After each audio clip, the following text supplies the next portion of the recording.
नमस्कार दोस्तों, आप सभी का स्वागत है योगेंद्र साहू ऑनलाइन क्लासेस में। मैं आपका दोस्त, आपका होस्ट, आपका ट्यूटर दीपक इस ऑनलाइन प्लेटफॉर्म में आपका स्वागत करता हूं। आज से हम एक नई क्लास चालू कर रहे हैं, नई कड़ी चालू कर रहे हैं। ठीक है। आगामी जो 1 फरवरी को सीजी टेट का एग्ज़ाम है, 8 फरवरी को सी टेट का एग्ज़ाम है। दोनों के लिए क्लास उपयोगी होगी। इसके बाद शिक्षक भर्ती भी आएगी। तो जिन लोगों का पहले से टेट क्लियर है, बधाई हो उनको। जिनका नहीं है, जो अभी बीएड कर रहे हैं 3rd सेमेस्टर 4th सेमेस्टर में और उनका टेट क्लियर नहीं है, तो उनको सबसे ज़्यादा ज़रूरी क्या है? सबसे पहले टेट का एग्ज़ाम क्लियर करना। यहाँ तक हो गया, पहली बात समझ में आ गई। अब टेट के एग्ज़ाम में माइनस मार्किंग होता नहीं है, 150 नंबर का एग्ज़ाम है। बढ़िया से आप एग्ज़ाम दिला सकते हैं। ठीक है। आपको ये मान लो सभी के लिए 75 नंबर 80 नंबर लाना है। ठीक। अब जहाँ 75 नंबर 80 नंबर लाना है, तो इसमें माइनस मार्किंग नहीं है। तो हमको क्वेश्चन पूरे अटेम्प्ट करने हैं और अधिक से अधिक क्वेश्चन इसमें सही करना है। ठीक है। यहाँ पे आज जो हम क्लास स्टार्ट कर रहे हैं, उसमें आपका हिंदी और सीडीपी। देखो, हिंदी और सीडीपी बहुत ज़्यादा स्कोरिंग सब्जेक्ट है। ठीक है। हिंदी और सीडीपी बहुत ज़्यादा स्कोरिंग सब्जेक्ट है। इसमें 60 नंबर के जो आपके सिलेबस है हिंदी और सीडीपी का, इसमें आप आराम से 50 नंबर तक ला सकते हैं। ठीक है। तो इसको बहुत अच्छे से पढ़ना है। सरल ही क्वेश्चन आते हैं, कोई ज़्यादा कठिन नहीं आते हैं। हिंदी और सीडीपी की गारंटी मैं लेता हूँ, ताबड़तोड़ तैयारी करेंगे। बस आप आज से जो भी हमारी एमसीक्यू डल रही है, चाहे वो योगेंद्र सर हो, चाहे मनीष सर हो, चाहे मैं हूँ, उसको अच्छे से देखिए। मैं जो पढ़ाऊंगा वो पूरा क्विक रिवीजन के फॉर्म में होगा। ठीक है। हम सिर्फ टिक लगा के आगे नहीं बढ़ेंगे, थोड़ा बहुत डिस्कशन होगा, थोड़ी बहुत कमेंट्री होगी, ताकि आपका चैप्टर क्लियर हो। मैं ये नहीं बोलता यही क्वेश्चन आएंगे, पर मैं ये गारंटी से बोल सकता हूं इसी टॉपिक से आएंगे जो हम पढ़ रहे हैं। ठीक है। तो ज्यादा समय ना गवाते हुए श्री गणेश करते हैं, शंखनाद करते हैं एक अच्छे काम के लिए। अपने अपने इष्टों को याद कर लीजिए और ये मानिए कि भैया हमको इस बार टेट क्लियर करके शिक्षक बनना ही है, मतलब बनना ही है। और जिन लोग का पहले क्लियर है और फिर से दिला रहे हैं, उन लोग ये कोशिश करिए कि ज्यादा से ज्यादा नंबर लाए, क्योंकि यही सिलेबस आपके शिक्षक भर्ती में भी मिलेगा। तो ये मान लो ये शिक्षक भर्ती का प्री एग्जाम है। क्या है? प्री। इसको नहीं पास करोगे तो शिक्षक भर्ती दिला ही नहीं पाओगे। ठीक है। तो ये प्री एग्जाम है। क्वेश्चन आपके अकॉर्डिंग है, कथन कारण नॉर्मल क्वेश्चन, कुछ टफ क्वेश्चन पूरे इसमें समाहित किए गए हैं। मेहनत की गई है इस पीडीएफ को बनाने में, इस सेट को बनाने में। ठीक है। चलिए, नीचे दिए गए प्रश्नों को 2 कथन दिए गए हैं, कारण दिए गए हैं। कथन कारण वाला देखिए, जब आप विभिन्न शिक्षाविद, विभिन्न शिक्षा मनोवैज्ञानिक दार्शनिकों की बात करोगे, तो कोई ना कोई किसी ना किसी को कुछ विशेष उपाधि प्रदान करेगा, तो वो आपको उनके नाम से याद करना है। अब कौल्सनिक के अनुसार शिक्षा मनोविज्ञान का उद्भव प्राचीन यूनान से माना जाता है। कौल्सनिक के अनुसार शिक्षा मनोविज्ञान का उद्भव प्राचीन यूनान से माना जाता है, क्योंकि यूनानी दार्शनिक प्लेटो ने शिक्षा और मनोविज्ञान पर विचार प्रस्तुत किए थे। है ना? तो भैया कौल्सनिक के अनुसार यूनान से माना जाता है, बिल्कुल सही है। क्योंकि कौल्सनिक ने किसको माना है? दार्शनिक प्लेटो को। है ना? दर्शन शास्त्र से ही आपका शिक्षा मनोविज्ञान निकला है। ठीक है। तो क्योंकि यूनानी दार्शनिक प्लेटो ने शिक्षा और मनोविज्ञान पर विचार प्रस्तुत किए थे, दोनों सही है। तो इसका पहला क्या क्वेश्चन हो जाएगा? ए और आर दोनों सही है और सही व्याख्या भी करता है।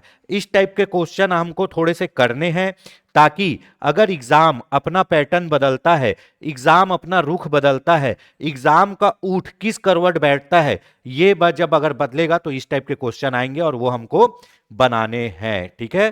पहला क्वेश्चन आ गया। कल बाल देख रेख अधीक्षक का था, उसमें आप छत्तीसगढ़ का पोर्शन देखे होंगे, तो पीएससी काफी चेंज ला दिया है ना? उसी के अनुसार बीएफ स्किनर ने शिक्षा मनोविज्ञान का प्रारंभ अरस्तु के अध्ययन से माना है। अब कौल्सनिक किसको बोल रहा है? प्लेटो को। और स्किनर किसको बोल रहा है? अरस्तु के अध्ययन से माना है। अरस्तु ने व्यक्तियों में व्यक्तिगत विभिन्नताओं को स्वीकार किया था। ये भी दोनों सही है, ये भी दोनों सही है और सही व्याख्या करता है। इसको आपको पढ़ना है और याद रखना है। तो बीएफ स्किनर ने किसको माना है?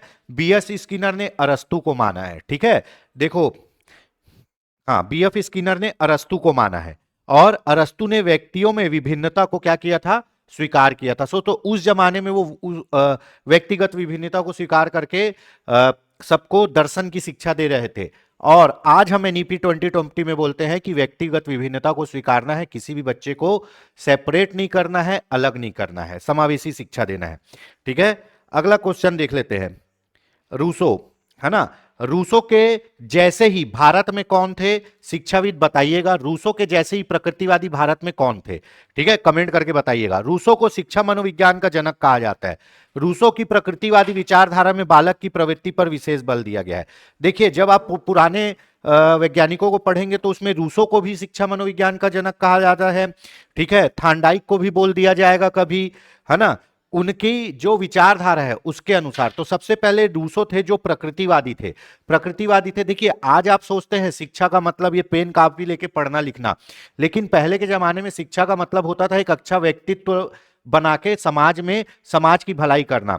तो रूसो जो थे वो बोलते थे बच्चों को स्कूल मत भेजो, बच्चों को प्रकृति में पलने दो, और बच्चा प्रकृति से जो सीखता है वही ओरिजिनल है ना। तो जो रूसो है वो प्रकृतिवादी थे, वो बोलते थे बच्चे को छोड़ दो प्रकृति में, वो प्रकृति से सीखेगा। तो प्रकृतिवादी विचारधारा कौन माने जाते हैं? रूसो। और इन्हीं के जो कंपेयर में हमारे यहाँ कौन है? आपके रविन्द्रनाथ टैगोर। रूसो की प्रकृतिवाद विचारधारा में बालक की प्रवृत्ति पर विशेष बल दिया गया। रूसो ने कहा है कि भैया स्कूल मत भेजो, स्कूल भेजोगे तो बच्चा क्रिकेटर बनना चाहता है वो बन जाएगा वहां वैज्ञानिक, तो बच्चों का जो नैतिक विकास है वो नहीं होगा। बच्चों को प्रकृति में छोड़ दो, वो प्रकृति में अपने अनुसार रहेंगे और जो बनना है, जैसा बनना है बनेंगे। क्यों? क्योंकि उस समय शिक्षा का मतलब पेन कापी लेके नहीं होता था, एक अच्छा व्यक्तित्व का निर्धारण करना होता था। तो इसका भी क्या होगा? इसका भी ऑप्शन ए होगा, सही व्याख्या करता है। देखिए, अलग अलग वैज्ञानिकों ने अलग अलग वैज्ञानिकों को अलग अलग उपाधि दी है, उसके अनुसार हमको याद रखना है। ठीक है, चलिए अगला क्वेश्चन देख लेते हैं। स्टेनली हॉल को बाल मनोविज्ञान का जनक कहा जाता है। यहां बाल मनोविज्ञान की बात कही गई है स्टेनली हॉल के लिए। क्यों भैया? क्योंकि बालकों के व्यवहार के अध्ययन के लिए सर्वप्रथम प्रश्नावली विधि का निर्माण स्टेनली हॉल ने किया था, और इनका प्रमुख विषय क्या था? बालकों का ही अध्ययन था। बालकों के व्यवहार के अध्ययन के लिए, है ना, इन्होंने काम किया था। ठीक है, तो स्टेनली हॉल को बाल मनोविज्ञान का जनक कहा जाता है क्योंकि उनका प्रमुख अध्ययन विषय बाल विकास रहा है। यह भी सही है और सही व्याख्या भी करता है। ये सब आपको पढ़ना है, याद करना है, हमने अपने कोर्स में ये सब पढ़ाया है। तो जो इंपॉर्टेंट हमको लगा है उसके अनुसार क्वेश्चन बनेंगे। ठीक है, चलो, तो इसमें क्या गया है? बालकों के विकास के साथ साथ शिक्षा मनोविज्ञान का भी विकास हुआ।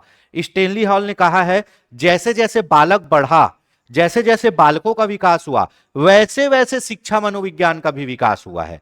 क्योंकि जब बालक का विकास हुआ उस पर अध्ययन किया, और शिक्षा मनोविज्ञान का भी उसी में विकास हुआ है, और इनके अध्ययन का प्रमुख विषय रहा है बाल विकास। ठीक है, यहां तक हो गया। उसके बाद बालकों के व्यवहार के अध्ययन के लिए, किनके लिए? बालकों के व्यवहार के अध्ययन के लिए सर्वप्रथम प्रश्नावली विधि का निर्माण स्टेनली हॉल ने किया है। यह सीटेट का एग्जाम है, ये सीटेट का क्वेश्चन है, सीटेट का। ठीक है, कि बालकों के व्यवहार के अध्ययन के लिए सर्वप्रथम प्रश्नावली विधि का निर्माण किसने किया है? स्टेनली हॉल ने किया है। ठीक है, ऑप्शन होगा सी, सही है ना। संपूर्ण व्यक्तित्व के अध्ययन हेतु प्रश्नावली विधि का निर्माण स्टेनली हॉल ने किया है। वुडवर्थ ने व्यक्तित्व अध्ययन हेतु प्रश्नावली विधि का विकास किया। अब बताइए कौन सही है कौन गलत है। ठीक है, तो आपको पता है, अभी मैंने बताया बालकों के लिए प्रश्नावली विधि कौन बनाया? Stanley hall. और संपूर्ण व्यक्तित्व अध्ययन के लिए प्रश्नावली विधि कौन बनाया है? वुडवर्थ। दोनों में डिफरेंस समझिए। बालकों के लिए, बाल विकास के लिए, बालकों के लिए प्रश्नावली विधि बनाए हैं स्टेनली हॉल, और संपूर्ण व्यक्तित्व के अध्ययन के लिए प्रश्नावली विधि वुडवर्थ ने बनाया है। ठीक है, तो क्या होगा? ए असत्य है और आर सत्य है। ए असत्य है और आर सत्य है। ठीक है, चलिए अब नॉर्मल क्वेश्चन आ जाएंगे, देख लेते हैं फटाफट। मनोलैंगिक विकास का सिद्धांत का प्रतिपादन किसने किया है? मनोलैंगिक विकास के सिद्धांत का प्रतिपादन आपको पता है, मनोलैंगिक विकास के सिद्धांत का प्रतिपादन किया है सिगमंड फ्रायड ने। किसने? सिगमंड फ्रायड ने। मनोविश्लेषणात्मक सिद्धांत, मनोलैंगिक सिद्धांत, सिगमंड फ्रायट ने। चलो, मोस्ट इंपॉर्टेंट क्वेश्चन, विकास की निश्चित दिशा कैसी होती है? आपको पता है विकास की दो दिशा होती है ना डेवलपमेंट की, एक होती है सिफेलोकोडल, क्या? सिफेलोकोडल, है ना, और एक होता है प्रॉक्सिमोडिस्टल। प्रॉक्सिमोडिस्टल, ये हमेशा पूछता है, आगे भी पूछेगा कि विकास की कितनी दिशा होती है? दो। पहला होता है सिफेलोकोडल। सिफेलोकोडल में क्या होगा? ये बच्चा रहेगा, ठीक है, ये बच्चे का हाथ पैर है, विकास सिर से चालू होगा और पैर तक जाएगा। विकास सिर से चालू होगा और पैर तक जाएगा। इसका अर्थ होता है बच्चा पहले अपने सिर को कंट्रोल करेगा, अपने कंधे को कंट्रोल करेगा, अपने कमर को कंट्रोल करेगा और अंत में पैर को कंट्रोल करेगा। तो विकास पहले कहां हुआ? सिर का हुआ, उसके बाद क्या हुआ? पैर का हुआ। इसीलिए बच्चा पहले मुंडी हिलाता है, फिर पलटी मारता है, फिर बैठना सीखता है, फिर चलना सीखता है। पैर का विकास सबसे लास्ट में हुआ, किसके कारण? सिफेलोकोडल। इसको बोलते हैं, है ना, सिरोत्पदोन्मुखी। तो आप हिंदी में मत जाइए, सिफेलोकोडल प्रॉक्सिमोडिस्टल, है ना, सिरोत्पदोन्मुखी बोलते हैं। दूसरा जो गति होता है विकास का, जो निश्चित दिशा होता है, वो होता है प्रॉक्सिमोडिस्टल, इसको बोलते हैं समीपस्थ दूरस्थ, है ना। दूसरे में क्या होगा? ये बच्चा है, ठीक है, ये उसका पैर है, तो केंद्र से विकास चालू होगा और बाहर की ओर जाएगा, ठीक है, केंद्र से विकास चालू होगा और बाहर की ओर जाएगा, इसको बोलेंगे प्रॉक्सिमोडिस्टल। इसमें क्या होगा? बड़ी मांसपेशियों को पहले कंट्रोल करेगा, उसके बाद छोटी मांसपेशियों को। तो देखना, बच्चे का पहले हाथ काम करता है, उंगली से नहीं पकड़ेगा। बच्चों को, छोटे बच्चे को कुछ भी चीज दोगे तो वो पूरा ऐसे पकड़ेंगे, ऐसे, है ना, ये हथेली काम करेगा। लेकिन जब वो बड़ा हो जाएगा और उसको पेन दोगे तो वो कैसे पकड़ेगा? ऐसे पकड़ेगा। मतलब बड़ी मांसपेशियों को पहले यूज करता है, देन छोटी मांसपेशियों को, ठीक है, ठीक है। बड़ी मांसपेशियों को यूज करना कहलाता है ग्रॉस मोटर स्किल, और छोटी मांसपेशियों को यूज करना कहलाता है फाइन मोटर स्किल। तो ग्रॉस मोटर स्किल से फाइन मोटर स्किल में जाता है, ठीक है। तो इसमें विकास की दिशा क्या होती है? सिर से पैर की ओर। एक क्या है? सिफेलोकोडल, सिर से पैर की ओर, और दूसरा क्या है? प्रॉक्सिमोडिस्टल, केंद्र से बाहर की ओर, ठीक है। अब विकास की एक दिशा वाला पूरा कहानी खत्म हो गया। इसी टाइप से पढ़ना है अपने को। मनोसामाजिक विकास का सिद्धांत के प्रवर्तक कौन है? मनोसामाजिक विकास के सिद्धांत के प्रवर्तक है आपके इरिक इरिक्सन। ये कल आया था इसमें आपके बाल देखरेख संस्था में, है ना, इरिक इरिक्सन, ठीक है। इन्होंने मनोसामाजिक विकास की कितनी अवस्थाएं बताई है? 8 अवस्था बताई है। कितनी? 8 अवस्था। इसमें बच्चा क्या फील करता है, कैसे विकास करता है, वो बताता है। पहली अवस्था क्या है? विश्वास बनाम अविश्वास,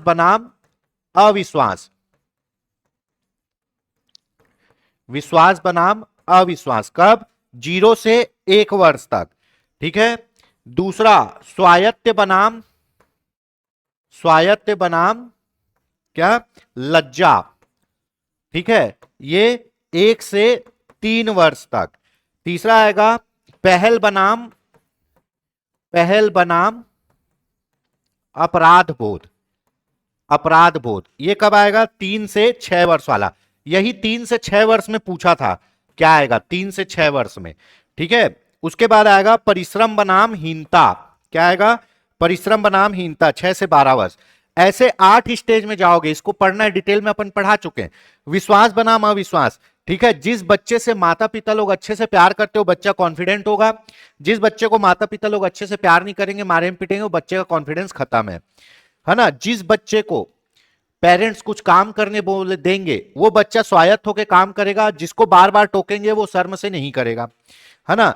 बच्चा क्या करेगा? अगर पेरेंट्स बच्चे को प्यार करेंगे अच्छे से, तो किसी काम को करने के लिए इनिशिएट करेगा, ठीक है। अगर उसको डांटेंगे गलती होने पर, वो उसके अंदर क्या हो जाएगा? गिल्टी आ जाएगा, काम नहीं करेगा।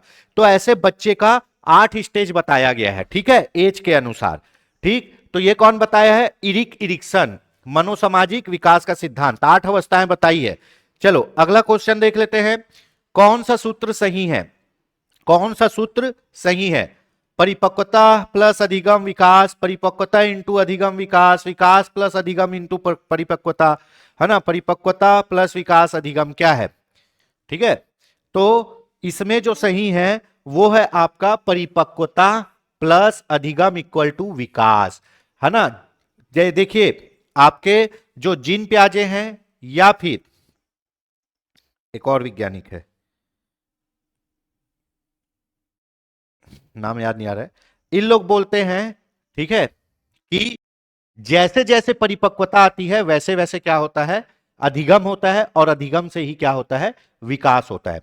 तो आप बच्चा परिपक्व मतलब बच्चा को जो आप पढ़ा रहे हो वो चीज बच्चे में सोचने और समझने की क्षमता होनी चाहिए, तब वो परिपक्व कहलाएगा। आप 5 साल के बच्चे को रॉकेट साइंस पढ़ाओगे वो नहीं पढ़ पाएगा, क्योंकि वो परिपक्व नहीं है। बच्चा परिपक्व होगा फिर अधिगम करेगा, परिपक्व होगा अधिगम करेगा तो क्या होगा, विकास होगा। विकास क्या है, एक डेवलपमेंट सीखने की प्रक्रिया है जो गुणात्मक भी होती है और मात्रात्मक भी होती है, ठीक है। तो यहां क्या होगा, परिपक्वता प्लस अधिगम विकास, क्योंकि अगर बच्चा परिपक्व नहीं है तो अधिगम नहीं कर पाएगा, याद रखिएगा, ठीक है। चलो, किस किशोरावस्था जीवन का सबसे कठिन काल है, किसने कहा है, किशोरावस्था जीवन का सबसे कठिन काल है, किसने कहा है ना, किसने, किलपैट्रिक ने, विलियम किलपैट्रिक ने किशोरावस्था को जीवन का सबसे कठिन काल कहा है। और किशोरावस्था को आंधी तूफान का काल किसने कहा है, आंधी तूफान का काल किशोरावस्था को किसने कहा है, कमेंट करके बताइएगा, है ना। और जिसने कहा है उस आदमी की पुस्तक का भी नाम बताइएगा, ठीक है। तो किशोरावस्था जीवन का सबसे कठिन काल है, किसने कहा है, भैया किलपैट्रिक ने कहा है। क्यों, क्योंकि किशोरावस्था में इतने हार्मोनल चेंज होते हैं कि आदमी बहुत मुश्किल से उसको करता है, और इसी हार्मोनल के कारण मन में बहुत तूफान उठता है, दिमाग में बहुत तूफान उठता है। तो किशोरावस्था को तूफान, आंधी तूफान का काल किसने कहा है बताइएगा, उनकी पुस्तक का नाम भी बताइएगा। चलिए, कथन और कारण, मोस्ट इंपॉर्टेंट, मोस्ट से मोस्ट इंपॉर्टेंट। मैं आज पहले दिन बोल रहा हूं, हम मैस्लो से एक क्वेश्चन 1,00,000% श्योर है, एक से ज्यादा ही आएगा। अब्राहम मैस्लो, ठीक है। अब्राहम मैस्लो ये कौन सा सिद्धांत दिए हैं, ये मानवतावाद का सिद्धांत दिए हैं, आवश्यकता का सिद्धांत दिए हैं, पूर्ति और आपूर्ति का सिद्धांत दिए हैं, ठीक है। पूर्ति आपूर्ति का सिद्धांत दिए हैं, मांग और पूर्ति का सिद्धांत दिए हैं, ठीक है। अमेरिकी ये मानवतावादी सिद्धांतवादी हैं, ठीक है।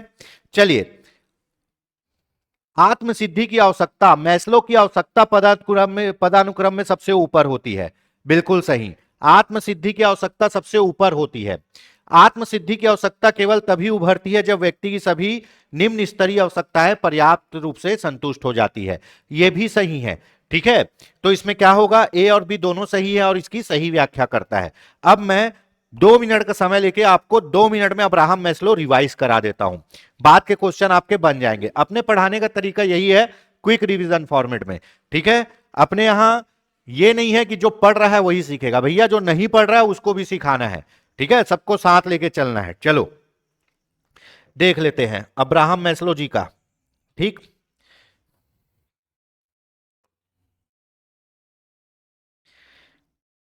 ठीक है, चलो, अब्राहम मैस्लो ने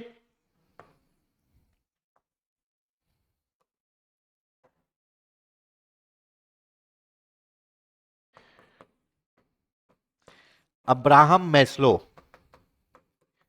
इन्होंने 5 प्रकार की आवश्यकता बताई है। अधिगम के लिए कितनी आवश्यकता बताई है, 5 प्रकार की।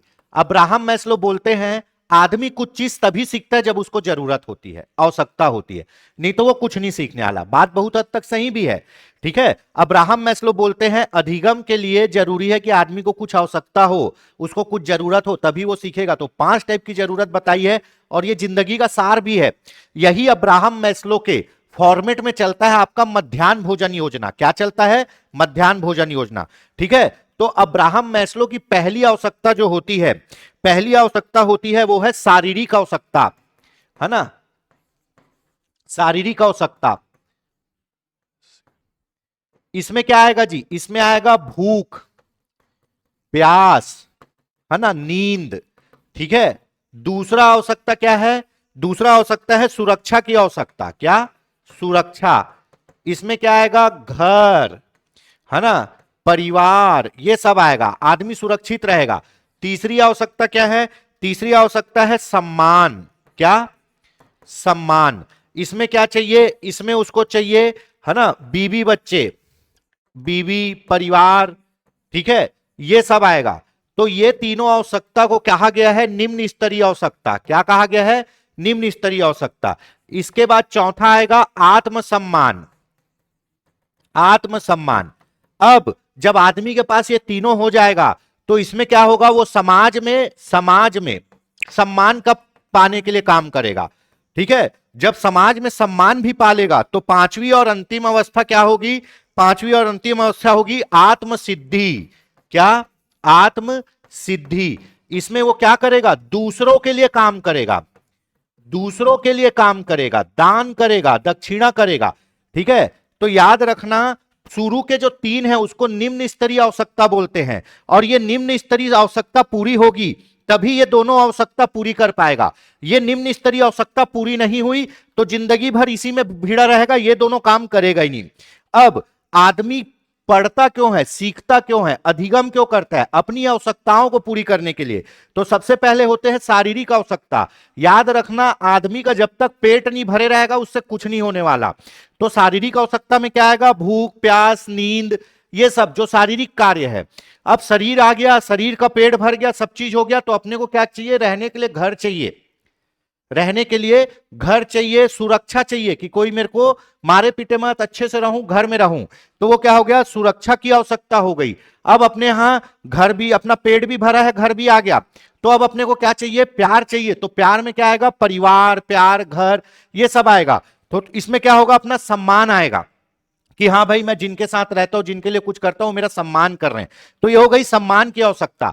अब मैं अपने घर का पूरा चीज पूरा कर चुका हूं, पूरी जरूरतें पूरा कर चुका हूं, तो मेरे को क्या चाहिए कि मेरे को समाज में प्रतिष्ठा चाहिए अब, कि ये बहुत अच्छा आदमी है, बहुत अच्छा करता है। तो ये क्या हो गया, आत्मसम्मान, समाज में प्रतिष्ठा। अब जब मैं सब चीज कर लिया, पैसा कमा लिया, पेट भर लिया, घर बना लिया, बीवी बच्चे बना लिया, समाज में मेरा बहुत नाम भी है, तो अब मैं क्या सोचता हूं, जीवन में इन सब चीजों का मतलब ही क्या है, मैं उन लोगों के लिए काम करूं जो दुखी हैं, उनको कुछ बांटूं। मैं अगर इस दुनिया में आया हूं तो मैं दूसरों का भला करूं। तो वो होता है आत्मसिद्धि की आवश्यकता। तो याद रखिएगा ये तीनों को निम्न बोलते हैं, ये दोनों को उच्च बोलते हैं। ये निम्न पूरा होगा तभी ये उच्च पूरा होगा। और अब्राहम मैस्लो का यही है आवश्यकता का सिद्धांत। आदमी अपने जरूरत के हिसाब से सीखता है, अपनी आवश्यकता का पूर्ति करता है। ठीक है, चलिए वापस चलते हैं, फटाफट क्वेश्चन कर लेते हैं, है ना। आत्मसिद्धि की आवश्यकता, मैस्लो की आवश्यकता पदानुक्रम में सबसे ऊपर है, पांचवा आवश्यकता सबसे टॉप क्लास में आत्मसिद्धि है। आत्मसिद्धि की आवश्यकता केवल तभी पूरी होगी जब नीचे की तीन, कौन सी, शारीरिक सुरक्षा और आत्मसम्मान, शारीरिक सुरक्षा और सम्मान की आवश्यकता पूरी होगी, तभी आत्मसिद्धि की होगी। तो क्या है, ए सही है और व्याख्या भी सही कर रहा है। ठीक है, समझ में आ गया। दूसरा क्वेश्चन देख लेते हैं, यह अभी ट्रेंडिंग में चल रहा है टॉपिक। सुरक्षा की आवश्यकता आत्मसम्मान की आवश्यकता से निम्न स्तर पर होती है। पढ़े हैं कि नहीं, अभी पढ़ क्या है, शारीरिक आवश्यकता, सुरक्षा आवश्यकता, उसके बाद सम्मान की आवश्यकता, उसके ऊपर आत्मसम्मान, उसके ऊपर आत्मसिद्धि। तो सुरक्षा की आवश्यकता कौन से नंबर में है, दूसरे नंबर पे है। और आत्मसम्मान की आवश्यकता कौन से नंबर पे है, चौथे नंबर पे है। तो सुरक्षा की नीचे है, बहुत सही है। सुरक्षा की आवश्यकता को मैस्लो ने निम्न स्तरीय मौलिक आवश्यकता माना है, बिल्कुल। तीन आवश्यकताएं, शारीरिक, सुरक्षा और सम्मान, निम्न स्तरीय आत्मसम्मान और आत्मसिद्धि उच्च स्तरीय। तो यह भी सही है और सही व्याख्या करता है। सर आपके सभी क्वेश्चन का आंसर एक ही आ रहा है, मैंने क्वेश्चन इसलिए बनाया है भैया ताकि मैं एक्सप्लेनेशन दे सकूं। ठीक है, इसमें अगर मैं कुछ गलत वाला करूंगा तो उस पर ज्यादा बात कर नहीं पाऊंगा। ठीक है, चलो अगला क्वेश्चन। मैस्लो के अनुसार अधिगम तभी प्रभावी होता है जब बालक की मनोदैहिक आवश्यकताएं संतुष्ट हो, है ना। भूख, नींद और स्वास्थ्य जैसी आवश्यकताएं अधिगम की प्रक्रिया को प्रभावित करती है। बताइए सही है, बिल्कुल सही है ना, बिल्कुल सही है और सही व्याख्या भी है। क्योंकि कहते हैं ना, भूखे पेट भजन न हुई रामा। तो कोई आदमी जो भूखा है, जो सोया नहीं है ना, जो प्यासा है, उसको आप कुछ सिखा ही नहीं सकते। इसीलिए सबसे पहली आवश्यकता कौन सी है, शारीरिक आवश्यकता, उसकी पूर्ति करिए। तो जब शारीरिक आवश्यकता की पूर्ति होगी, मनोदैहिक मतलब शारीरिक आवश्यकताओं की संतुष्टि होगी, तभी अधिगम की प्रक्रिया क्या होगी, आगे बढ़ेगी। इसीलिए मध्याह्न भोजन योजना चलता है कि भैया भूखे पेट भजन न हुई रामा। बच्चा भूखा है, घर से आया है, उसको पढ़ा रहे हो, पढ़ेगा क्या, वो नहीं पढ़ेगा, है ना। बड़े बड़े स्कूल में तो टिफिन लेके जाते हैं, कई स्कूल में, बोर्डिंग स्कूल में तो स्कूल से नाश्ता देते हैं। लेकिन एक गरीब का बच्चा जब स्कूल जा रहा है तो वहां तो भूखे पेट जा रहा है, तो पहले उसको खिला पिला लो फिर पढ़ाना। ठीक है, तो अब्राहम मैस्लो के ही शारीरिक आवश्यकता के सिद्धांत पर ही मध्याह्न भोजन योजना चल रही है। चलो ये भी सही है। आगे देख लेते हैं। बहुत बढ़िया क्वेश्चन, ऐसे स्टेटमेंट वाले क्वेश्चन भी आजकल आने लगे हैं। अपन अभी जैसे जैसे अपनी प्रक्रिया आगे बढ़ेगी, हम लोग ईएमआरएस के टीचर का, केवीएस एनवीएस के टीचर का भी पेपर सॉल्व करेंगे भैया, ठीक है। मैंने एक बच्चे को एक अवधारणा समझाने का प्रयास किया, पर वह नहीं समझ पाया, परंतु कुछ वर्षों बाद मैंने उसी बच्चे को इस अवधारणा को समझाने का प्रयास किया तो बच्चा तुरंत समझ गया। ऐसे होने का कारण क्या है? ऐसा क्यों हुआ कि शुरू में पढ़ाया नहीं समझा, बाद में पढ़ाया समझ गया? क्या उसका विकास हुआ? क्या उसका अभिवृद्धि हुआ? परिपक्वता आया? अवधान हुआ? है ना? तो क्या आया भैया उसमें? परिपक्वता आया। अभी आप पढ़े ना, परिपक्वता प्लस अधिगम बराबर विकास, ठीक है। बच्चा छोटा था, उसको पाइथागोरस प्रमेय पढ़ाए, नहीं समझ पाया, ना अधिगम हुआ ना विकास। बच्चा बड़ा हुआ, परिपक्व हुआ, उसको क्या किए? अधिगम कराए, किसका? पाइथागोरस प्रमेय का। वो सीख गया, अब वो भी बोलता है कर्ण का वर्ग बराबर लंब का वर्ग धन आधार का वर्ग, ऐसे ही कुछ है, ठीक है। तो ये हो गया परिपक्वता। चलो अगला क्वेश्चन देख लेते हैं। निम्न में से हकलाने का मनोवैज्ञानिक कारण क्या है? ये पूछा गया है 2-3 बार अलग अलग एग्जाम में। आदमी क्यों हकलाता है जी? क्यों हकलाता है आदमी, बताइए, है ना? क्यों? क्योंकि आदमी का शब्द भंडार अपर्याप्त होता है। हाँ, बिल्कुल गलत। त्रुटिपूर्ण वाक्य शैली, बिल्कुल गलत। विद्यालय का तनाव पूरा, बिल्कुल गलत। आदमी हकलाता इसीलिए है क्योंकि वे अपनी भावनाओं को उतनी तेजी से एक्सप्रेस नहीं कर पाता जितनी तेजी से उसकी भावनाएं आ रही है। संवेगों की तीव्रता का प्रवाह, इसी कारण आदमी हकलाता है ना? जो बोल रहा है उसको बोला नहीं है, अगली भावना आ गई। जो बोल रहा है उसको बोल नहीं पाया और अगली भावना आ गई, तो क्या होता है? आदमी हकलाता है। सामान्य व्यक्ति भी हकलाता है, क्यों? जब वो बहुत ज्यादा तीव्रता रहती है उसकी भावना में। वही अपन जब इंटरव्यू में जाते हैं, अब कुछ पूछता है, हम लोग डरे रहते हैं, भावनाओं को एक्सप्रेस नहीं कर पा रहे, तीव्र भावना आ रही है, डर है, बहुत सी भावना एक साथ चल रही, तो हम लोग हकलाएंगे, रुकेंगे। तो इंटरव्यू जो लोग थे उन लोग क्या बोलेंगे? थोड़ा आराम से रहिए, पानी पी लीजिए, फिर बोलिए। तो जब आप आराम से अपनी भावनाओं को कंट्रोल करके बोलोगे तो पूरा बोल पाओगे। तो संवेगों के तीव्र प्रवाह के कारण आदमी हकलाता है, ठीक है।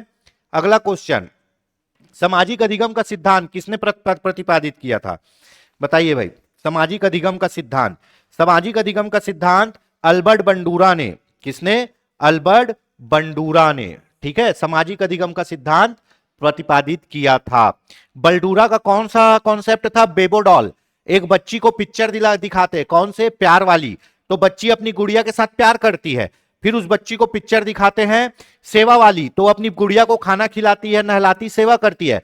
फिर उस बच्ची को पिक्चर दिखाते हैं मार खाट वाली, तो वो बच्ची अपने गुड़िया का गला ही तोड़ के फेंक देती है। तो बच्चा जो दिखता है वही सीखेगा, समाज में जो होता है वही सीखता है। तो इसी को बोलते हैं अल्बर्ट बंडूरा का बेबोडॉल, है ना, प्रतिपादित किया। चलो अगला क्वेश्चन, एक बालक जो बहुत बढ़िया क्वेश्चन, एक बालक जो साइकिल चलाना जानता है, मोटर बाइक चलाना सीख रहा है, यह उदाहरण है, सीटेट का क्वेश्चन है। किसका उदाहरण है? आपको पता है, अधिगम स्थानांतरण, है ना। धनात्मक स्थानांतरण मतलब पुराना कोई सीखा हुआ काम नए काम को सीखने में मदद कर रहा है, धनात्मक। ऋणात्मक अधिगम मतलब पुराना कोई काम जो आप सीखे उसके कारण आप कोई नया काम नहीं सीख पाते, तो वो ऋणात्मक। अब न्यूट्रल, बराबर वाला, पुराना काम आपके नए काम को सीखने में कोई हेल्प नहीं करता, न्यूट्रल। अब उसको अपडेट करके क्या बोल दिया है? क्षैतिज अधिगम और ऊर्ध्वाकार अधिगम, ठीक है। तो क्या होता है? एक बालक जो साइकिल चलाना जानता है, ठीक है, बालक साइकिल चलाना जानता है, इसको मान लो सामान्य कार्य। क्या है ये? सामान्य कार्य। और वो मोटर बाइक चलाना सीख रहा है, इसको बोल दो विशिष्ट कार्य, इसको बोल दो विशिष्ट कार्य। तो बच्चा जब एक सामान्य कार्य के सीखे हुए अधिगम के द्वारा कोई उससे बड़ा या कोई उससे विशिष्ट कार्य करता है तो उसको बोलते हैं ऊर्ध्व अधिगम का अंतरण, ऊर्ध्व अधिगम का अंतरण, ठीक है। क्षैतिज अधिगम क्या होगा? जब एक सामान्य कार्य दूसरे सामान्य कार्य को सीखने में मदद करे। मतलब इस आदमी ने संस्कृत सीख लिया, संस्कृत सीख लिया और उसी के मात्रा और देवनागरी लिपि के आधार पर यह आदमी अब हिंदी सीख रहा है, तो इसको बोलेंगे सामान्य अधिगम। क्यों? क्योंकि दोनों भाषा ही सीख रहा है वो, है ना, और दोनों में बहुत ज्यादा सिमिलैरिटी है। लेकिन साइकिल चलाना और मोटरसाइकिल चलाना दोनों अलग अलग कार्य है, दोनों में बहुत ज्यादा डिफरेंस है। तो एक सामान्य कार्य को सीखने की टेक्निक की वजह से बच्चा जब कोई दूसरा कठिन कार्य सीखता है तो उसको बोलते हैं विशिष्ट अधिगम, विशिष्ट कार्य, और उसको बोलेंगे ऊर्ध्व अधिगम का अंतरण। और जब सामान्य से सामान्य कार्य सीखे तो क्षैतिज अधिगम का अंतरण, ठीक है। चलो फ्रायड के अनुसार किस अवस्था में कामेक्षाएं सापेक्ष रूप से निष्क्रिय हो जाती है? यह भी क्वेश्चन अभी पूछने लगा है। यह है ऑप्शन डी, लैंगिक, लैंगिक अवस्था। ठीक है, तो आपके सिगमंड फ्रायड के अनुसार, है ना, जो अवस्थाएं हैं उसको मैं एक बार आपको डिटेल में थोड़ा थोड़ा बता देता हूं। सबसे पहले आता है मुखी अवस्था। मुखी अवस्था इसको बोलते हैं ओरल स्टेज, 0 से 1 वर्ष तक। दूसरा आएगा गुदा अवस्था, एनल स्टेज, 0 से 3 वर्ष तक। फिर आएगा लैंगिक अवस्था, है ना, कब? 3 से 6 वर्ष तक। फिर आएगा क्या? अव्यक्त अवस्था, अव्यक्त अवस्था ये आएगा आपका 6 से 12 वर्ष तक। फिर आएगा जननांगी अवस्था, जननांगी अवस्था 12 वर्ष से ऊपर। अब जो छोटे बच्चे होते हैं उनमें भी सेक्स प्लेजर रहता है, पर वो अलग अलग टाइप से उसको क्या करते हैं? सेटिस्फाई करते हैं। उसी के बारे में यहां बात हो रही है। ठीक है, जो छोटे बच्चे होते हैं वो उनमें भी सेक्स प्लेजर रहता है, सेक्स की भावना रहती है, उसको वो अलग अलग टाइप से सेटिस्फाई करते हैं। मुखी अवस्था इसको बोलते हैं ओरल स्टेज। जो छोटा बच्चा है 1 साल तक, वो अपने सेक्स प्लेजर को पूरा करने के लिए कुछ भी चीज को उठाएगा और मुंह में लेके चूसने लगेगा। आप देखना बच्चे उस उम्र में कोई भी चीज उठाएंगे और मुंह के अंदर तुरंत डाल लेंगे, तो इसको बोलते हैं मुखी अवस्था। दूसरा होता है गुदावस्था, एनल स्टेज, है ना, 1 से 3 वर्ष। ठीक है, 1 से 3 वर्ष। इसमें बच्चा कैसे करता है अपने सेक्स प्लेजर की पूर्ति? उसको बाथरूम आ रहा है, वो बाथरूम नहीं कर रहा है, रोक के रखा हुआ है। उसको टॉयलेट आ रहा है, वो टॉयलेट नहीं कर रहा है, रोक के रखा हुआ है, तो उसको बोलेंगे गुदी अवस्था। फिर आएगा लैंगिक अवस्था, 3 से 6 वर्ष, है ना। इसमें बच्चा अपने लैंगिक जननांगों को छूता है, टच करता है ना, उसी से खेलता है। तो इस अवस्था में क्या होता है? लैंगिक अवस्था में विपरीत आकर्षण जागता है, विपरीत आकर्षण जागता है। लड़की को पिता के प्रति मोह आता है और लड़के को माता के प्रति मोह आता है। जो लड़के को माता के प्रति मोह आता है उसको बोलते हैं ओडिपस। क्या बोलते हैं? ओडिपस। ये पूछता है लड़का अपनी मां से ज्यादा प्यार करता है, विपरीत लिंग के प्रति उसको क्या आता है? मोह आता है, इसको बोलेंगे ओडिपस। और लड़की को अपने पिता के प्रति मोह आता है, इसको बोलते हैं इलेक्ट्रा, है ना, इलेक्ट्रा। ये पूछेगा, दोनों पूछता है, पूछा भी गया है। ठीक, और लड़की को, लड़के या लड़की को यही लैंगिक अवस्था में 3 से 6 वर्ष में ही क्या होगा? लिंग के प्रति ईर्ष्या होने लगती है। ठीक है, ये याद रखिएगा। उसके बाद आएगा 6 से 12 में अव्यक्त अवस्था, और इस समय बच्चा घर से बाहर निकल के अपने समान उम्र के दोस्तों के साथ खेलने कूदने लग जाता है, समूह में रहने लगता है। तो उसका सेक्स प्लेजर कैसे पूरा होता है? दोस्तों यारों के साथ घूम के। और इस समय वो सेक्स प्लेजर को एकदम दबा देता है, अपने लिंग या किसी चीज के बारे में कोई भी चीज नहीं सोचता। तो इसी को बोलते हैं क्या? प्रसुप्त अवस्था, मतलब सो गया है अभी, उसका सेक्स प्लेजर अभी सो गया है। फिर उसके बाद जब 12 वर्ष के बाद जब वो जवान होने लगता है तो फिर से उसमें सेक्स प्लेजर डालता है और वो जागता है, और उसकी जननांगी अवस्था कहते हैं। ठीक है, तो ये चीज पूरा डिटेल में आपका सिगमंड फ्रायड का हो गया। चलो आगे बढ़ते हैं, तो कौन सा होगा? प्रसुप्त अवस्था। भारत में बाल अध्ययन की शुरुआत कब से हुई? बताइए। भारत में बाल अध्ययन की शुरुआत हुई 1930 से। कब? 1930 से। किसने किया है? ताराबाई मोदक ने। किसने? ताराबाई मोदक। कहां? कलकत्ता विश्वविद्यालय में,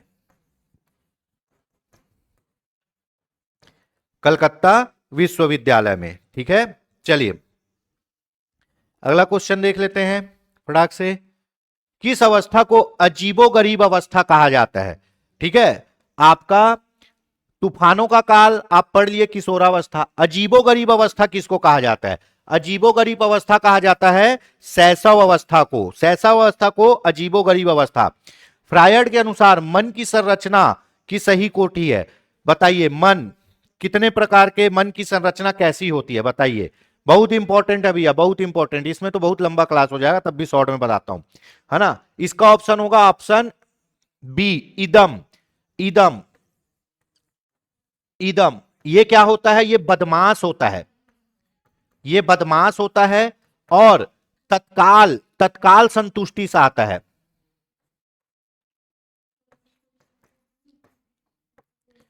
तत्काल संतुष्टि चाहता है, ठीक है। और इसका स्वामी कौन होता है? इसका स्वामी होता है अचेतन मन। अचेतन मन, इसका स्वामी कौन होता है? अचेतन मन। कहानी सुनिए, ये जो इदम है, इदम जो है वो बदमाश होता है। इसको भूख लगेगी, ये तत्काल संतुष्टि चाहेगा, किसी से छीन के खा लेगा, किसी से चोरी करके खा लेगा। इदम को गुस्सा आएगा, वो मार देगा, कुछ सोचेगा नहीं, जो आया वो किया, तत्काल संतुष्टि, है ना। और इसका स्वामी कौन होता है? अचेतन मन, है ना। सिगमंड फ्रायड ने मनोविश्लेषण में बताया है कि हमारे दिमाग के 100% का 90% क्या होता है? अचेतन मन, और 10% क्या होता है? चेतन मन। और मन की तुलना किससे की है? आइसबर्ग से। आइसबर्ग क्या होता है? समुद्र में बर्फ का पहाड़ जो तैरता है उसका 10% भाग बस ऊपर दिखता है, 90% नीचे रहता है। तो हमारे मन का 10% भाग बस दिखता है, 90% दबा रहता है। तो 10% को चेतन और 90% को अचेतन। जो हमारे व्यक्तित्व का निर्धारण करता है, हमारे व्यक्तित्व को रिप्रेजेंट करता है, वो कौन सा मन करता है? अचेतन मन करता है। कौन सा? अचेतन मन, ठीक है। तो इदम जो होता है ना, वो बदमाश होता है, और ये अचेतन मन में, अचेतन मन इसका स्वामी होता है, ठीक है। अचेतन मन में क्या होता है? अचेतन मन जो हमारी कुंठा, हमारी कामना, जो काम हम कभी नहीं कर पाए, वो कहीं फैल हुए हैं, वो कहीं गुस्सा हुए हैं, वो सब कहां स्टोर रहता है? वो अचेतन मन में रहता है। और चेतन मन में क्या स्टोर रहता है? तर्क, अच्छी बातें, अच्छा व्यवहार, कि हमको अच्छा बनना है, अच्छा करना है, तर्क करना है। तो हमारा मन केवल 10% अच्छा है, 90% बदमाश है, ऐसा सिगमंड फ्रायड बोलते हैं। और यही 90% अगर बहुत ज्यादा बदमाश है तो हमारे व्यवहार को यही रिप्रेजेंट करता है। तो इदम जो होता है वो बोलता है मेरे को जो भी चाहिए तत्काल चाहिए, मेरे को परिणाम की चिंता नहीं है, मेरे को भूख लगेगा मैं चोरी कर लूंगा, मेरे को कोई कुछ बोलेगा मैं मार दूंगा, सीधा बोलता है, ठीक है। तो यह है इदम। इदम के बाद आता है आपका अहम। क्या आता है? अहम। ये क्या करता है? ये मानव को मानव बना के रखता है। अहम क्या करता है? गलत काम नहीं करता, हर चीज को सोचता है। भूख लग रही है, चोरी नहीं करना है, कमा के खाना है, मांग के खाना है। गुस्सा आ रहा है, किसी को मारना पीटना नहीं है, अच्छे से रहना है। अहम क्या करता है? आदमी को आदमी बना के रखता है। अब तीसरा आएगा परम अहम। क्या? परम अहम। ये आदमी को क्या बना देता है? भगवान बना देता है। ये आदमी को भगवान बना देता है, ऐसा कहा जाता है। ये इतना आदर्शवादी होता है कि इतना अच्छा इंसान बना देता है आदमी को कि पूछो मत, ठीक है। तो इदम, इदम का रिप्रेजेंट कौन कर रहा है? इदम का रिप्रेजेंट अचेतन मन, जिसमें बहुत खराबी है, 90% वाला।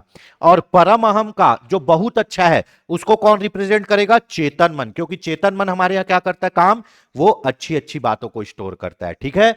तो ये चीज समझ में आ गया, इदम अहम और परम अहम। इससे क्वेश्चन आता ही है।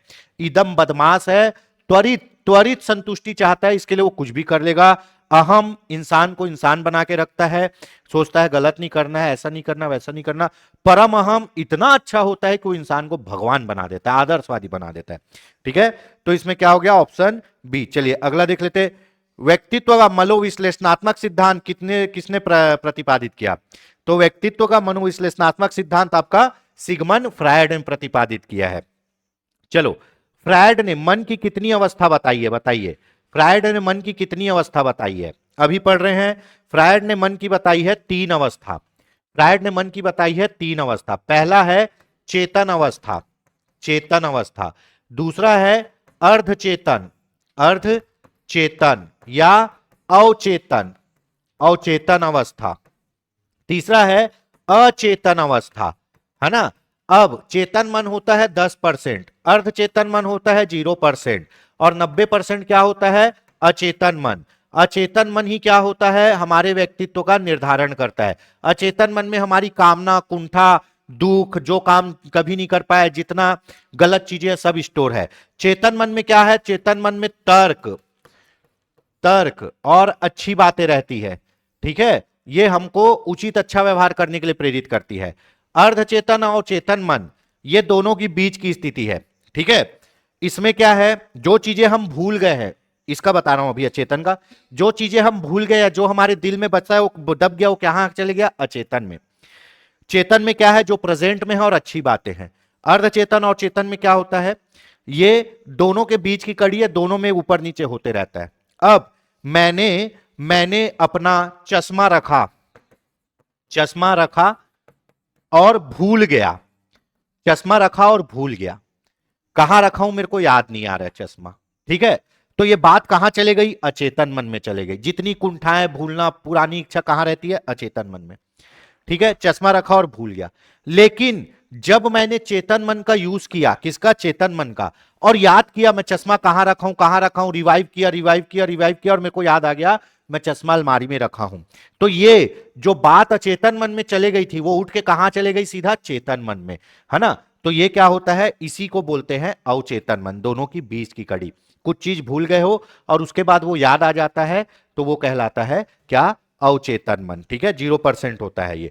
तो कितने प्रकार बताई गई है, 3 प्रकार बताई गई है। कितनी है, 3। चलिए आगे देखते हैं, है ना। सिगमंड फ्रायड ने मूल प्रवृत्तियों की संख्या कितनी मानी है ना।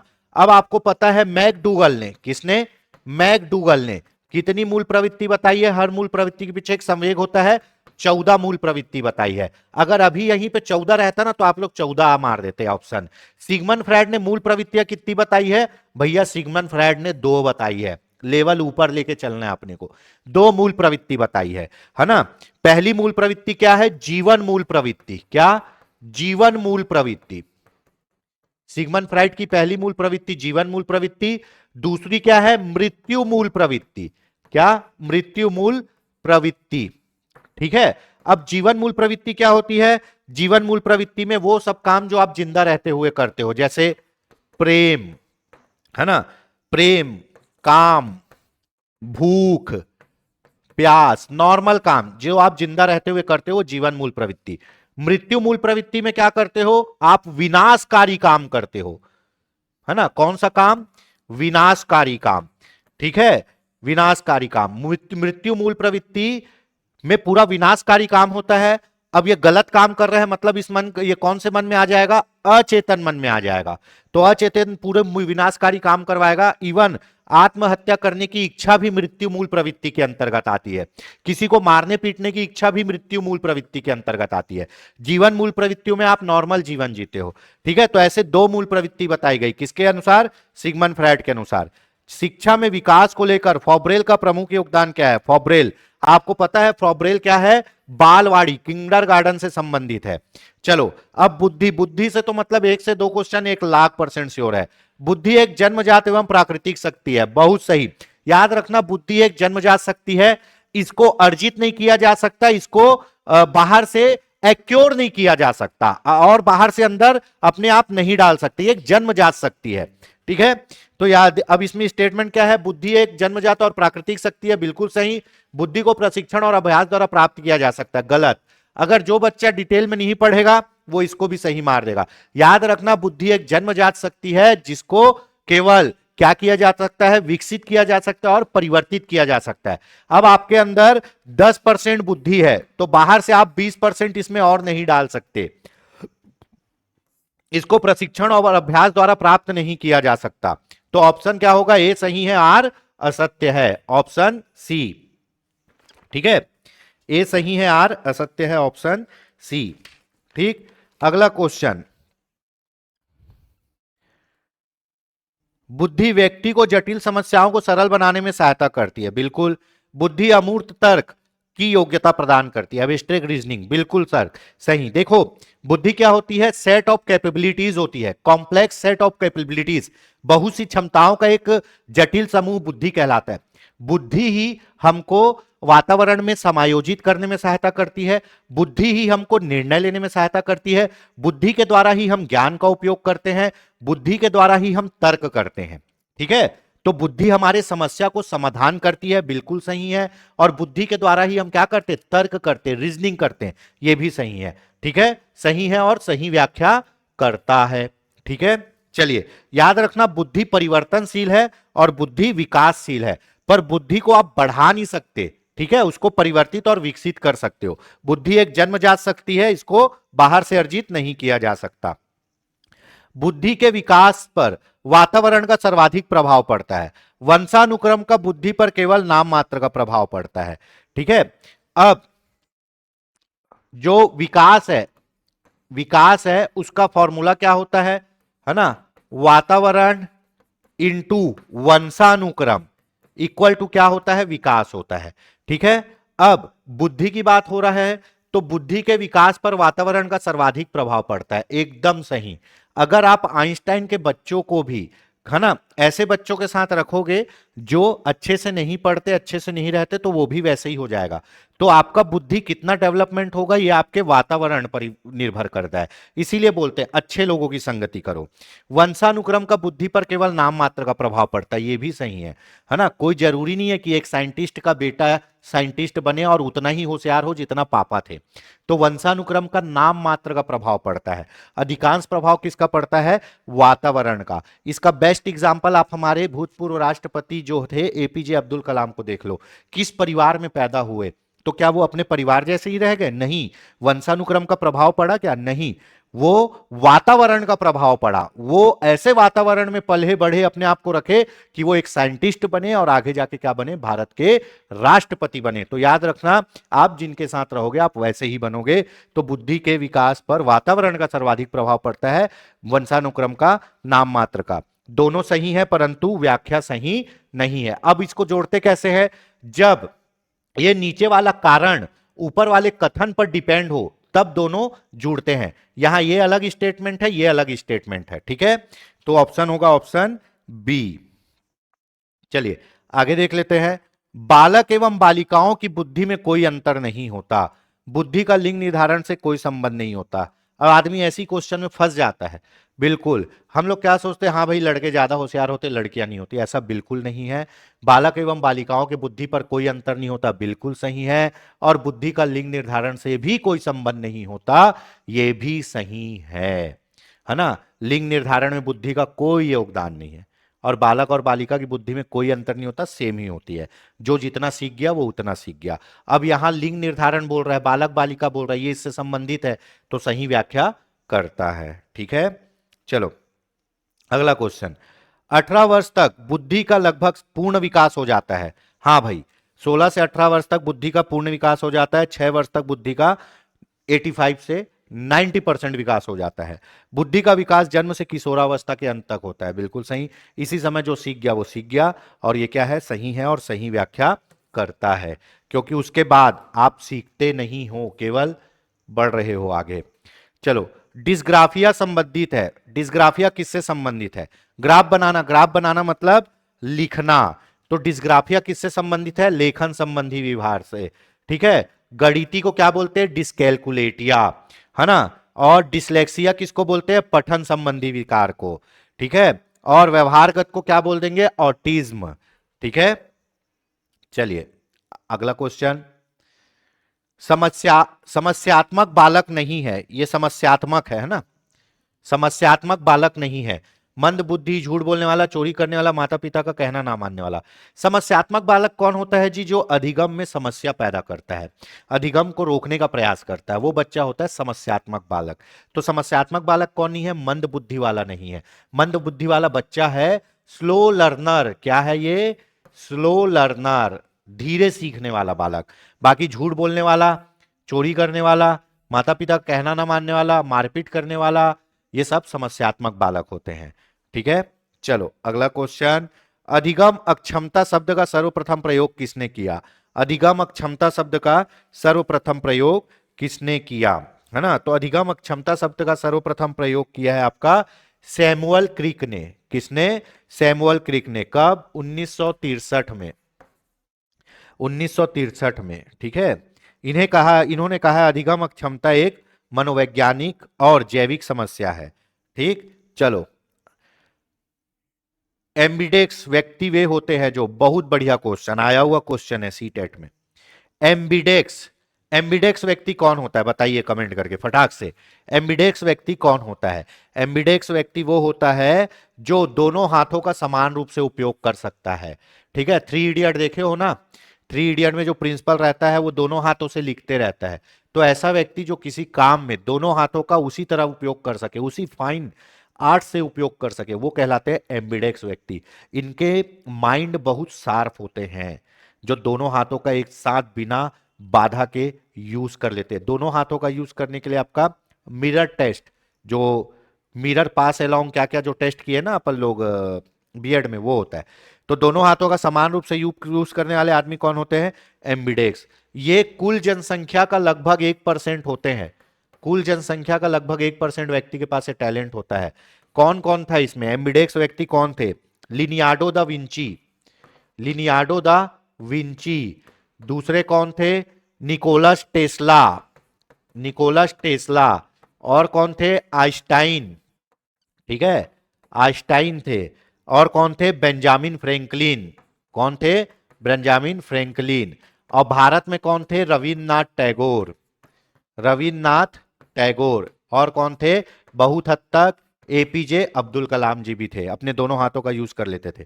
ठीक है, चलो। किसी व्यक्ति द्वारा अपना अस्तित्व भुलाकर किसी दूसरे व्यक्ति के गुणों को, अवगुणों का अनुकरण करना क्या कहलाता है? अगर आप किसी आदमी से इतने ज्यादा प्रभावित हो कि एकदम उसके जैसा बनना चाह रहे हो, वो कहलाता है तदात्मीकरण। क्या? तदात्मीकरण। देखिए, एक होता है अनुकरण, एक होता है अनुकरण। बच्चा कैसे सीखता है? बच्चा अनुकरण के द्वारा सीखता है। अनुकरण का मतलब होता है नकल करना। कल क्वेश्चन आया था इससे कि एक बच्चा अपने दोस्त को उसी तरह मारता है जिस तरह उसके घर वाले उसको मारते हैं, तो वो क्या करता है? वो करता है अनुकरण। ठीक है। और एक होता है तदात्मीकरण। क्या होता है? तदात्मीकरण, है ना। इसमें क्या करते हैं? इसमें इसमें गुण और दोष को अपना लेते हैं, गुण और दोष को अपने व्यक्तित्व में उतार लेते हैं। नकल नहीं करते, अपने व्यक्तित्व में उतार लेते हैं। ठीक है, तो ये होता है तदात्मीकरण। चलो, अब देख लेते हैं। शिक्षार्थी व्यक्तिगत विभिन्नता प्रदर्शित करते हैं, अतः शिक्षकों को क्या करना चाहिए? आपको पता है एनईपी 2020 बोलता है व्यक्तिगत विभिन्नता का क्या करिए? सम्मान करिए। व्यक्तिगत विभिन्नता का सम्मान करिए। किसी बच्चे को अलग नहीं करना है, समावेशी शिक्षा देना है। किसी बच्चे को सेग्रेशन, सेपरेशन, ये सब काम नहीं करना है, समावेशी शिक्षा देना है। ठीक है, तो शिक्षार्थी व्यक्तिगत विभिन्नता प्रदर्शित करते हैं, अतः शिक्षक को क्या चाहिए? सीखने के विविध अनुभवों को उपलब्ध कराना चाहिए। निगेटिव वर्ड देखो, परीक्षाओं की संख्या बढ़ाना ये निगेटिव वर्ड है, ये नहीं करना है। कठोर अनुशासन ये तो बहुत ज्यादा निगेटिव वर्ड है ना। सीखने के विविध अनुभवों की उपलब्ध कराना चाहिए। जो बच्चा जैसे सीखना चाहता है उसको वैसे सिखाइए। क्यों? क्योंकि हर बच्चा यूनिक है और हर बच्चा डिफरेंट है। ठीक, चलो, अब आ गया हमारा हिंदी। हिंदी पढ़ लेते हैं। हिंदी, जिसका निवारण ना किया जा सके, इस वाक्य को क्या कहेंगे? जिसका निवारण ना किया जा सके। तो भैया जिसका निवारण ना किया जा सके उसको बोलेंगे क्या? अनिवार्य।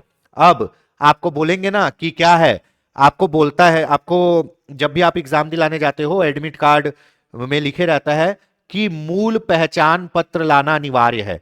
मतलब जब आप मूल पहचान पत्र फोटो युक्त लाओगे तभी बैठ पाओगे, उसका कोई सब्स्टिट्यूट नहीं है। तो जिसका निवारण ना किया जा सके, अनिवार्य। रस के भी एक दो क्वेश्चन इसमें आ गए हैं।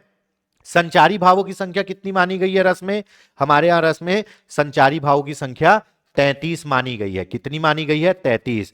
रौद्र रस, रस कितने होते हैं भैया? रस तो सामान्यतः भरत मुनि ने 8 बताए, आचार्य विश्वनाथ ने 9 बताए। वात्सल्य और भक्ति रस को अलग कर दिए तो 11 रस हो गए। तो रौद्र रस का स्थायी भाव क्या है? रौद्र रस मतलब क्रोध, है ना। रौद्र रस मतलब क्रोध। वीर, वीर रस का स्थायी भाव उत्साह, है ना। घृणा रस का, घृणा जो गुस्सा किसका है? घृणा। ठीक है, चलो, तो रौद्र रस का क्रोध। अगला क्वेश्चन देख लेते हैं। देखिए दोस्तों, मैं ये बता रहा हूं, हिंदी और सीडीपी ऐसा चैप्टर है जो 60 नंबर के पेपर में, ठीक है, 60 नंबर के पेपर में आपका 50 नंबर आराम से आ जाएगा। बचा हुआ आपको 30 नंबर, 35 नंबर बाकी बचे हुए पोर्शन से आप ला सकते हो। ये बहुत हिंदी और सीडीपी ऐसा है जिससे जो आपका पूरा टेट का एग्जाम क्लियर कर देगा, तो इसको बहुत अच्छे से करना है, गलत नहीं होना चाहिए। ठीक, ठेस लगे बुद्धि बढ़े। ठेस लगे बुद्धि बढ़े मुहावरे का क्या अर्थ है? तो ठेस लगे बुद्धि बढ़े मुहावरे का अर्थ है नुकसान होने पर ही अकल आती है। क्या होता है? नुकसान होने पर ही अकल आती है। इसी को बोलते हैं ठोकर लग के सीखना। इसी को बोलते हैं काजू बादाम खाने से दिमाग नहीं आता, ठोकर खाने से आता है ना। दिल में करार होने का अर्थ क्या होता है? सब पूछा गया क्वेश्चन है, व्यापम कई। दिल में करार होने का अर्थ होता है मौखिक करार करना, मतलब मौखिक स्वीकृति देना, मौखिक स्वीकृति देना। संन्यास शब्द में कौन सा उपसर्ग है? संन्यास, उपसर्ग आगे लगता है, प्रत्यय पीछे लगता है ना। तो संन्यास शब्द में जब भी तोड़ोगे तो पीछे वाले शब्द का क्या होना चाहिए? एक अर्थ लिखना चाहिए, है ना। तो संन्यास का होगा समधन न्यास। न्यास मतलब ट्रस्ट, समधन न्यास। ठीक है, तो क्या होगा, क्या है इसमें उपसर्ग? सम, समधन न्यास। किसमें उ प्रत्यय नहीं है? निम्नलिखित में से किसमें उ प्रत्यय नहीं है? बताइए। झाड़ू, बजारू, आलू और गरजू। ठीक है, अब देखो उ प्रत्यय किसे नहीं है? झाड़ू, तो झाड़ू का क्या हो जाएगा? झाड़, झाड़ मतलब साफ करना या पेड़ बोल लो। बजारू का क्या हो जाएगा? बाजार। ठीक है, आलू का क्या हो जाएगा? आल। ये गलत हो गया, क्योंकि ये क्या है? ये रूढ़ शब्द है, इसको आप तोड़ नहीं सकते। ठीक, तो आलू में उ प्रत्यय नहीं है। गरज, गरज का क्या हो जाएगा? गरजू। ठीक है, तो आलू में उ प्रत्यय नहीं है। चलो, किसमें आई प्रत्यय नहीं है? प्रत्यय पीछे, उपसर्ग आगे। किसमें आई प्रत्यय नहीं है? अब देख लो, है ना। लड़ाई का क्या, लड़ाई का क्या हो जाएगा? लड़ना। चतुराई का क्या हो जाएगा? चतुर। चौड़ाई का क्या हो जाएगा? चौड़ा। और काई, काई में अगर ई हटा दो तो क बचेगा, तो काई में प्रत्यय नहीं है। Option D. शुद्ध वाक्य की पहचान करिए, कई बार पूछा गया है शुद्ध वाक्य। उसने उसके गले में एक फूलों की माला डाली। उसने उसके गले में फूलों की माला डाली। उसने उसके गले में माला डाली। उसने उसके गले में फूलों की एक माला डाली। अब आप पढ़ो कौन सा सही होगा। तो भैया उसने उसके गले में फूलों की एक माला डाली। किसकी? फूलों की। ठीक है, चलो। अर्थ की दृष्टि से वाक्य के कितने भेद होते हैं? Most important. रचना की दृष्टि से वाक्य के कितने भेद होते हैं? 3। ठीक है, साधारण, ठीक है, मिश्र और संयुक्त वाक्य। और अर्थ की दृष्टि से कितने होते हैं? 8। कितने? 8। विधिवाचक, निषेधवाचक, प्रश्नवाचक, आज्ञावाचक, विस्मयादि बोधक, इच्छावाचक, ऐसे 8 टाइप के होते हैं। सब पढ़े अपन हिंदी में। वाक्य में पद क्रम का सबसे साधारण नियम है। हिंदी का पूछ रहा है, हिंदी में कोई वाक्य बनता है तो पद क्रम क्या रहता है? पद क्रम का सबसे साधारण नियम क्या रहता है? तो हम लोग क्या लिखते हैं? राम ने रावण को मारा। राम क्या है जी? कर्ता। रावण क्या है? कर्म। मारा क्या है? क्रिया। अब ये सीक्वेंस क्या है ना। पहले कर्ता, फिर कर्म, फिर क्रिया। Option A. क्या होगा? Option A. Option A. लेकिन अगर आप इंग्लिश में जाओगे तो क्या होगा? राम किल्ड, किल्ड रावण, है ना। कर्ता, क्रिया, कर्म। ठीक है, चलो अगला क्वेश्चन देख लेते हैं। वाक्य के निश्चित क्रम के अनुसार पदों का प्रयोग कहलाता है। वाक्य के निश्चित क्रम के अनुसार पदों का प्रयोग करना क्या कहलाता है? पद क्रम। पद क्रम, पद बंध मतलब जब 2-3 शब्द मिलकर कोई एक अर्थ दे बंध के, तो पद बंध, ये क्या कहलाएगा? पद क्रम। अगला क्वेश्चन, जो पढ़ेगा वह पास होगा, कौन सा वाक्य? बहुत पूछता है। जो पढ़ेगा वही पास होगा, कौन सा वाक्य है? संदेश सूचक वाक्य है नहीं। विधि सूचक मतलब नॉर्मल काम करने वाले वाक्य। निश्चयात्मक वाक्य ये है नहीं। कौन सा है? संकेत सूचक।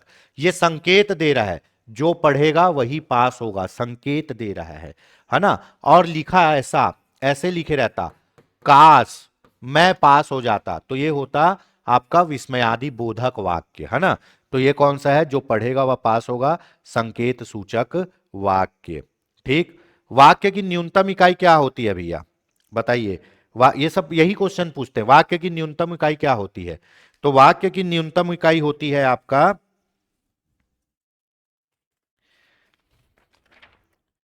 पद। वाक्य की न्यूनतम इकाई होती है पद। ठीक है, कैसे? सबसे पहले आता है वर्ण। वर्ण से मिलकर क्या बनता है? अक्षर। अक्षर से मिलकर क्या बनता है? शब्द। शब्द से मिलकर क्या बनता है? पद। और पद से मिलकर क्या बनता है? वाक्य। ये क्रम आपको याद रखना पड़ेगा। वर्ण को ध्वनि बोलते हैं, जैसे क, ख, ग, ये सब। अक्षर कैसे बनेगा? आधा क प्लस अ। तो ये क्या हो गया, क। अब इस क को जोड़ लो, है ना, तो क्या बनेगा, का और न, है ना, दो दो अक्षर जुड़े तो कान बन गया, शब्द बन गया, है ना।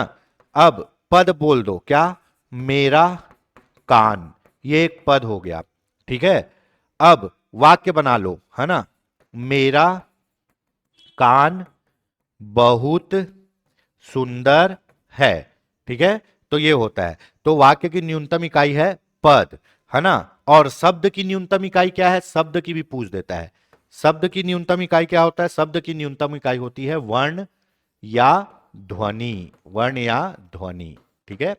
चलो क्वेश्चन आ गया, आह कितना सुहाना मौसम है, कौन से टाइप का वाक्य है। देखिए, तो जब भी आपका विस्मयादि बोधक का चिन्ह लगे, जब भी आप में वाक्य में विस्मयादि बोधक का चिन्ह लगे, ये विस्मयादि बोधक है, जब भी वाक्य में विस्मयादि बोधक का चिन्ह लगे तो वो कौन सा होता है, विस्मय सूचक वाक्य, ठीक है। चलो, निम्नलिखित में से सही वर्तनी का चयन कीजिए। ये सब दिखता सरल है लेकिन एग्जाम हॉल में बन नहीं पाता ये क्वेश्चन। सही वर्तनी कौन सी है, सही वर्तनी है आपका ऑप्शन सी, तिथि। देख लो कैसे लिखते हैं, है ना, ती थी, दोनों छोटी की मात्रा, तिथि। उसके बाद ये तो क्वेश्चन हमेशा पूछता है और पूछते ही रहेगा, कौन सा शब्द सही लिखा है, आशीर्वाद। आज भी लोग गलत करते दो शब्द में, कि उज्जवल कैसे लिखते हैं,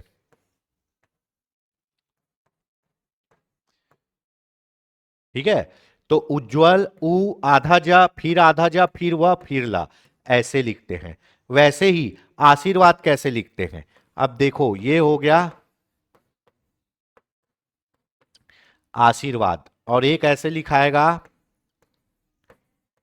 ये। तो अब इसमें डिफरेंस समझिए, ये जो र की मात्रा यहां लगी है ना, इसको जहां लगती है उससे पहले पढ़ते हैं, तो यहां पढ़ेंगे तो आरसीवाद हो जाएगा, ठीक है। जबकि लिखना क्या है, आशीर्वाद। तो यहां र की मात्रा लगी है तो इसको यहां पे पढ़ेंगे, तो आशीर्वाद, ये सही है। या तो इसको आप ऐसे भी लिख दो भैया,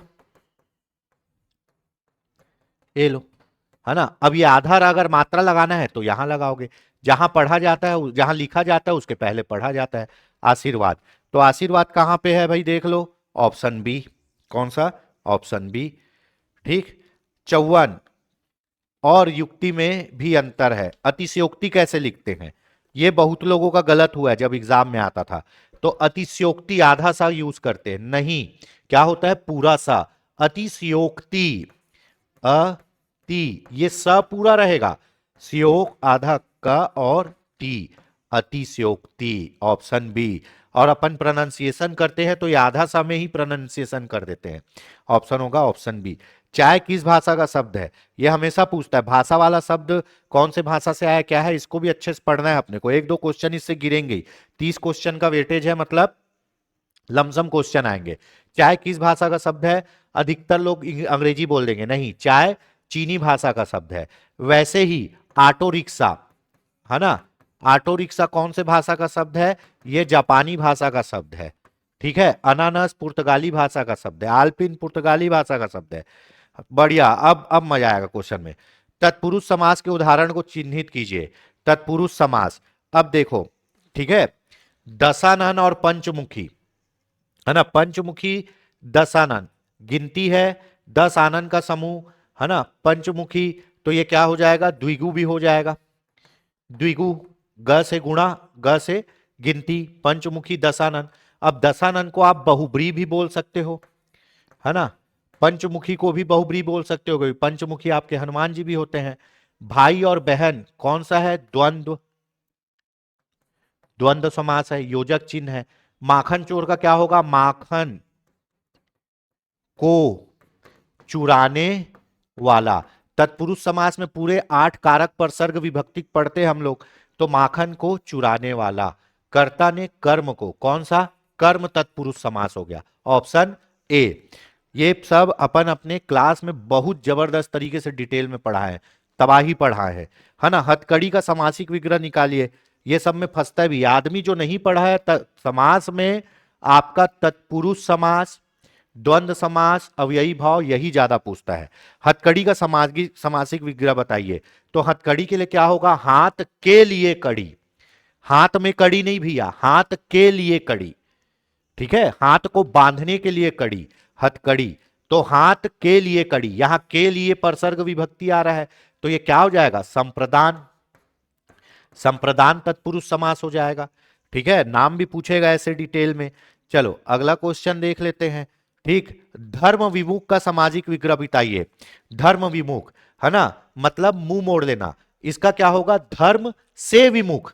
धर्म से विमुख, धर्म से मुंह मोड़ लेना, धर्म से विमुख। और यहां ये से किसके लिए आ रहा है? अलग होने के भाव के लिए, अलग होने के भाव के लिए। तो ये क्या हो जाएगा? ये अपादान, अपादान तत्पुरुष समास हो जाएगा। ठीक है ना। एक होता है कर्ता ने कर्म को करण, कर्ता ने कर्म को करण से, है ना। तो ये जो से है ये अलग है और करण से वाला से अलग है। ठीक है, यहां जो से है वो अपादान के लिए प्रयुक्त हो रहा है। ठीक, चलो बहुत बढ़िया, ये आया हुआ है हरफन मौला।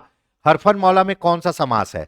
चलो, हरफन मौला में तत्पुरुष समास है। और तत्पुरुष समास के कौन से प्रकार का उदाहरण है ये भी बता दो कमेंट करके। हरफन मौला में तत्पुरुष समास के कौन से प्रकार का उदाहरण है? ठीक है, चलो पवित्र में प्रयुक्त संधि का नाम है पवित्र। पवित्र में प्रयुक्त संधि है आपकी क्या? अयादि संधि। क्या? अयादि, है ना। क्या होगा इसका? पवित्र का पौधन इत्र। क्या होगा? पोधन इत्र, पोधन इत्र, पवित्र। ठीक है, ये ओ और ई मिलके क्या बन जाएगा?